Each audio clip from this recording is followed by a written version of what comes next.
Good evening everyone. একজন বাচ্চা আছে সুপ্রীত প্রামাণিক, ওর 13 বছর বয়স। ওর একটা ইএনটি সার্জারি হয়েছিল জুলাই মাসের 12 তারিখ। তো আমাদের কাছে ওরা এসছে 16 তারিখ জুলাই মাসে।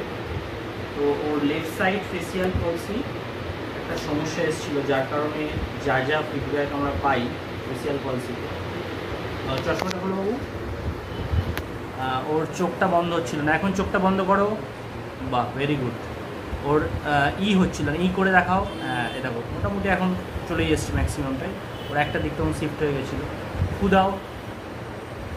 ফুটাও তখন রাউন্ড হচ্ছিল না। তো এখন ফেসিয়াল মুভমেন্ট যা ওর করণীয় ছিল এখন সব করতে পারছে। তোমার আগে কী কী সমস্যা ছিল বলো, একটু মুখে বলো। আগে এটা বন্ধ হতো না, দিতে উপরে যেত না, আর এই ঠোঁটটাই নিচে যেত। এখন সব করতে পারছো তো? হ্যাঁ। আচ্ছা, ঠিক আছে। তো এগুলো নিয়ে ভয় পাওয়ার ব্যাপার নেই।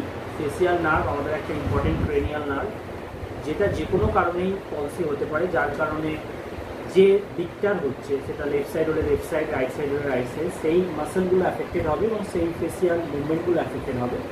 সেটা যদি প্রপার ফিজিওথেরাপি ট্রিটমেন্ট হয়, তাহলে ওর মতো সবাই সুস্থ হতে পারবে। Thank you very much.